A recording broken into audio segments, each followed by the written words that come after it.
Hi friends, world മാർക്കറ്റിൽ നിന്ന് conflicting reports ആണ് വരുന്നത്. ഒരു റിപ്പോർട്ട് എന്താണെന്ന് വെച്ചാൽ US വീണ്ടും സ്ട്രൈക്കിന് തയ്യാറാകുന്നു. അടുത്ത റിപ്പോർട്ട് എന്താണെന്ന് വെച്ചാൽ ഇറാനുമായിട്ടുള്ള ഒരുമാതിരിപ്പെട്ട എല്ലാ കാര്യത്തിലും നെഗോസിയേഷൻ ഫൈനൽ സ്റ്റേജിൽ എത്തിയിരിക്കുന്നു. ഏതാണ് ശരി എന്നുള്ള കാര്യത്തെ വെച്ച് നമുക്കറിയില്ല.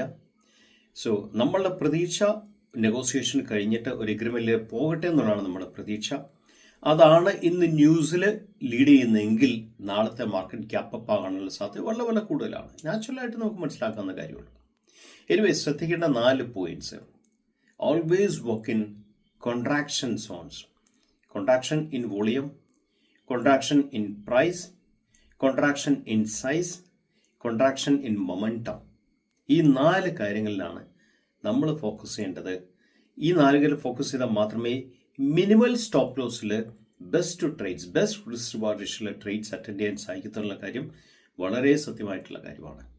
താങ്കൾ എക്സ്പാൻഷൻ ട്രേഡ് ആണെങ്കിൽ അവിടെ നിന്ന് മാറിയിട്ട് ഞാൻ പറയുന്ന കാര്യങ്ങളിൽ ഒരു മാസം ഒന്ന് ഫോക്കസ് ചെയ്യൂ. ഫോക്കസ് ചെയ്തതിന് ശേഷം താങ്കൾ റിസൾട്ട്സിനെ അനലൈസ് ചെയ്യുക. രണ്ടാമത്തെ കാര്യം, എപ്പോഴും ട്രെൻഡിങ് സബ്സെക്ടേഴ്സിലാണ് പൈസ കിടക്കുന്നത്. ട്രെൻഡിങ് സബ്സെക്ടറിനെ മനസ്സിലാക്കാൻ ശ്രമിക്കുക. അങ്ങനത്തെ ആ സബ്സെക്ടറിലെ ലീഡിംഗ് സ്റ്റോക്കുകൾ എന്ന് വെച്ചാൽ എക്സലന്റ് റിസൾട്ട് എന്ന സ്റ്റോക്കുകളിൽ ഫോക്കസ് ചെയ്യാൻ ശ്രമിക്കുക. മൂന്നാമത്തെ കാര്യം, ഇതൊക്കെ വർക്ക് ചെയ്യണമെങ്കിൽ റൈറ്റ് ആയിട്ടുള്ള സപ്പോർട്ട് സോൺ വരയ്ക്കാൻ സാധിക്കണം. സപ്പോർട്ടും റെസിസ്റ്റൻസും വരയ്ക്കാൻ സാധിക്കണം. കറക്റ്റായിട്ട് സപ്പോർട്ട് റെസിസ്റ്റൻസ് വരച്ചാൽ മാത്രമേ ഇതൊക്കെ വർക്കൗട്ട് ആകത്തുള്ളൂ. അതുകൊണ്ട് തന്നെ സപ്പോർട്ട് റെസിസ്റ്റൻസ് വളരെ ക്രിട്ടിക്കലാണ്. അത് വരച്ച് മനസ്സിലാക്കാൻ ശ്രമിക്കുക. ഇതൊക്കെയാണ് നമ്മൾ ചെയ്യേണ്ട ഏറ്റവും ക്രിട്ടിക്കലായിട്ടുള്ള കാര്യങ്ങൾ മാർക്കറ്റിൽ ലോങ് ടൈം സസ്റ്റെയിൻ ചെയ്യാനായിട്ട്. രണ്ടാമത്തെ കാര്യം, ഇന്ന് സൺഡേ ഞാൻ ഒരു സൂം സെഷൻ വെച്ചിരുന്നു.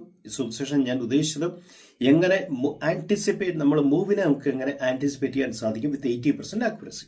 പക്ഷെ ഇങ്ങനത്തെ വലിയൊരു സബ്ജക്റ്റ് സംസാരിക്കുമ്പം ഒരു 10, 400, 500 പേരുണ്ടെങ്കിൽ മാത്രമേ സംസാരിക്കാൻ സാധിക്കത്തുള്ളൂ. കാരണം വളരെ ഡെപ്താണ്, വളരെ ഡീറ്റെയിൽ ആയിട്ട് സബ്ജക്റ്റാണ്. പക്ഷേ എനിവേ, റിക്വസ്റ്റ് ചെയ്ത ആൾക്കാരാണ് വളരെ കുറവായതുകൊണ്ട് തന്നെ ഇന്ന് സൂം സെഷൻ ഇല്ല. സൂം സെഷൻ വേറെ ദിവസത്തേക്ക് ഞാൻ പോസ്റ്റ്പോൺ ചെയ്യാൻ ഉദ്ദേശിക്കുന്നു. അതും കൂടെ അറിയിക്കാൻ വേണ്ടിയാണ് ഇന്നത്തെ രാവിലത്തെ റീല് ചെയ്യാനുള്ള കാരണം.